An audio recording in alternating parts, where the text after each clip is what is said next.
Hello అండి. ఇప్పుడు మనం సునీత విలియమ్స్ గారి గురించి మరియు అంతరిక్షంలో ఎన్ని రోజుల పాటు ఉన్నారు, అక్కడ వారు తీసుకున్న ఆహారం, ఇతర సమాచారం గురించి ఇప్పుడు మనం తెలుసుకుందాం. సునీత విలియమ్స్ గారు 1965 సెప్టెంబర్ 19న అమెరికాలోని ఒహాయో రాష్ట్రంలో జన్మించారు. ఆమె అమెరికాలోని నవల్ అకాడమీలో ఫిజిక్స్ డిగ్రీ మరియు ఫ్లోరిడా ఇన్స్టిట్యూట్ ఆఫ్ టెక్నాలజీ నుంచి ఇంజనీరింగ్ మేనేజ్మెంట్లో మాస్టర్స్ పూర్తి చేశారు. ఆమె వృత్తి టెస్ట్ పైలట్. ఆమె అంతర్జాతీయ అంతరిక్ష స్టేషన్ను నిర్వహించిన సాహసయాత్ర 14కు సభ్యురాలిగా చేశారు. ఆ తరువాత ఆమె సాహసయాత్ర 15లో కూడా చేశారు. 1983లో విలియమ్స్ మేరీల్యాండ్లోని అన్నాపోలిస్లోని యుఎస్ నావల్ అకాడమీలో ప్రవేశించారు.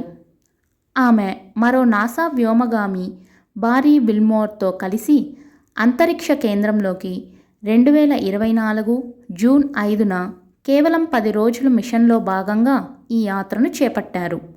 జూన్ 14వ తేదీన వీరిద్దరూ భూమికి తిరుగు ప్రయాణం కావాల్సి ఉండగా స్టార్లైనర్ వ్యోమనౌకలో హీలియం లీకేజ్ కారణంగా టెక్నికల్ ప్రాబ్లంలు ఎదురయ్యాయి. దీంతో వీరి ప్రయాణం వాయిదా పడింది.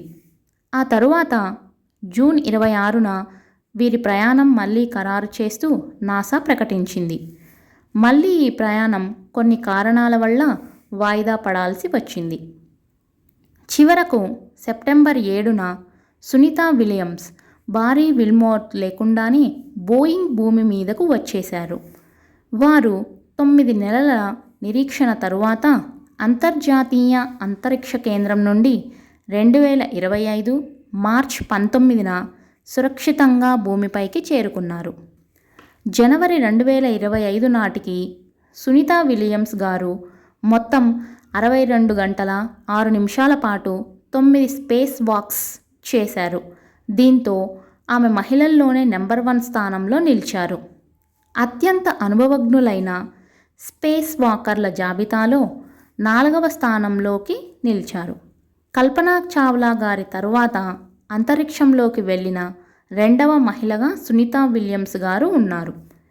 వీరు 8 రోజుల మిషన్ కోసం బోయింగ్ స్టార్లైనర్ అంతరిక్ష నౌకలో చేరుకున్నారు. దానిలో తలెత్తిన సమస్యల కారణంగా 9 నెలల బసగా మారింది.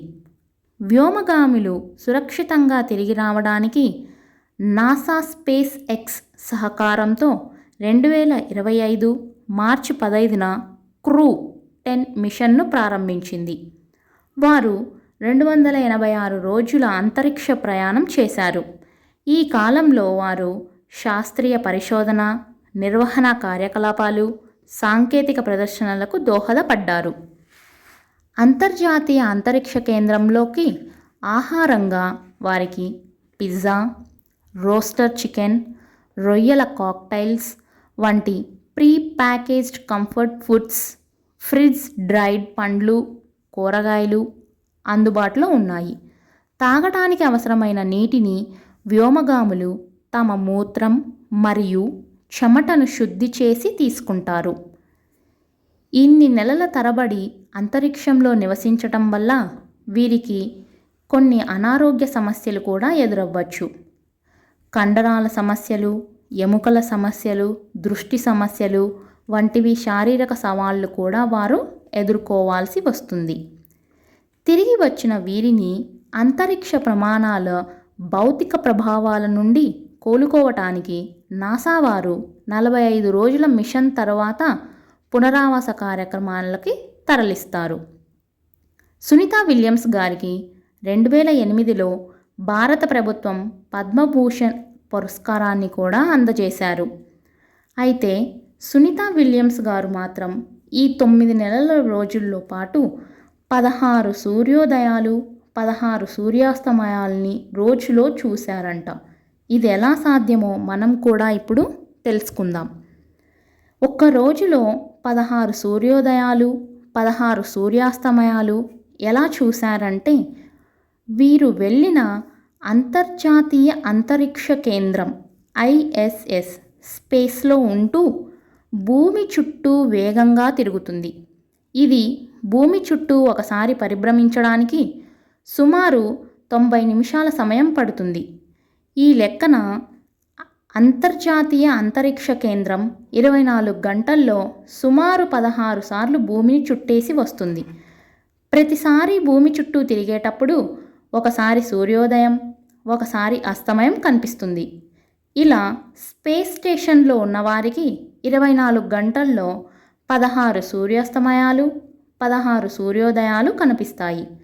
అలానే సునీత విలియమ్స్ గారికి కూడా ఒక్క రోజులో 16 సూర్యోదయాలు, 16 సూర్యాస్తమయాలు చూశారు. సునీత విలియమ్స్ గారు 2025 మార్చి 19న సురక్షితంగా భూమిపైకి చేరుకున్నారు.